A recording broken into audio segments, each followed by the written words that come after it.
Grand Rapids, Mich, presenting himself as both Vindicated and Vindictive, a fired-up President Donald Trump turned the findings of the Russia investigation into a political weapon at a Michigan rally that was part victory lap, part 2020 campaign push. Trump unleashed a fervent diatribe Thursday about the inquiry, which he deemed the greatest hoax in the history of our country. He warned that those behind the probe would be held accountable, aired his grievances about the unfair media coverage, and said that the matter was an attempt to tear up the fabric of our great democracy. After 3 years of lies and smears and slander, the Russia hoax is dead, said Trump. This was nothing more than a sinister effort to undermine our historic election victory and to sabotage the will of the American people. The rollicking 82-minute speech unfolded before a boisterous crowd in a key state that Trump swiped from Democrats in 2016. It marked his first political event since Attorney General William Barr released a summary that said Special Counsel Robert Mueller found no evidence that his campaign conspired or coordinated with the Russian government to influence the 2016 campaign. With the cloud of the probe largely lifted, Trump is hoping to win re-election by keeping Michigan and several other Rust Belt states in his column. "It's going to be so much easier the second time, we're 1-for-1," Trump boasted. He basked in the adulation of his supporters at the Grand Rapids rally.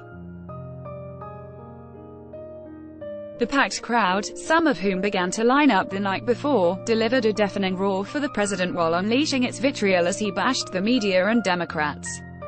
The president linked Mueller's probe with the myriad investigations launched by House Democrats and tried to make the case that, after Mueller's findings, further inquiries are partisan overreach. The Democrats now have to decide if they will continue to defraud the American public with this ridiculous bullshit, said Trump, who urged the opposing party to instead work with him on issues like infrastructure repair and drug pricing. While Trump's base has long been suspicious of Mueller, the president's team believes independents and moderate Democrats who backed him in the last election but have since soured may return to the fold if convinced he was unfairly targeted.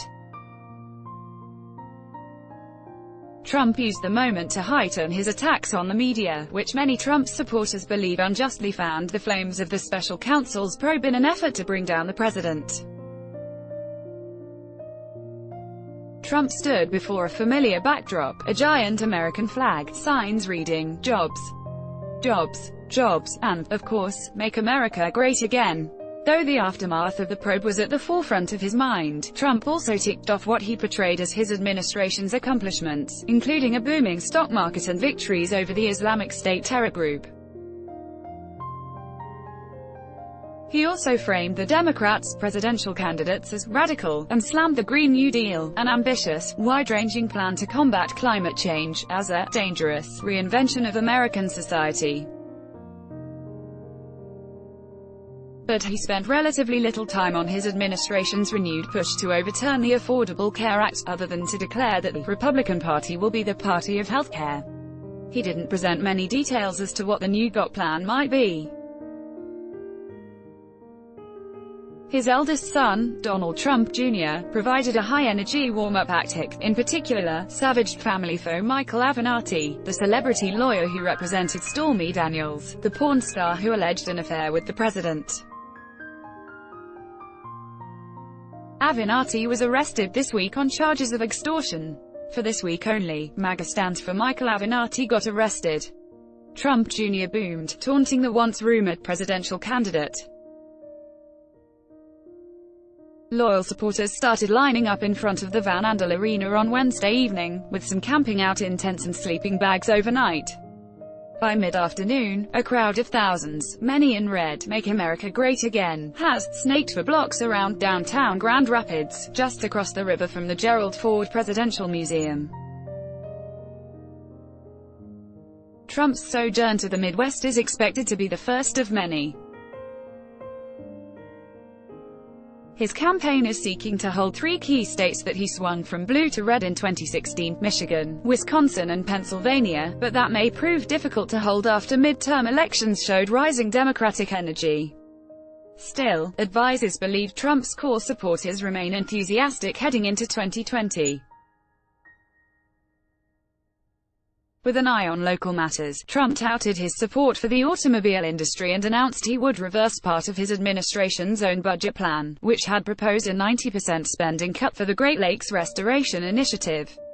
Trump said he would fully fund the cleanup program, offering the $300 million the program has typically received.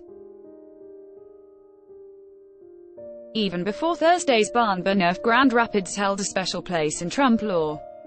On the eve of the 2016 election, Trump's breakneck final blitz of rallies was meant to come to an end in Manchester, New Hampshire. But just days before, the Trump campaign tacked on one more rally in the western Michigan city after seeing data that showed a surge for their candidate. The Grand Rapids rally didn't end until after midnight, bleeding into Election Day. Trump won Michigan by just 10,704 votes. His margins of victory in Wisconsin and Pennsylvania were similarly small, and those close to the president have long pointed to the rally as a reason for his victory.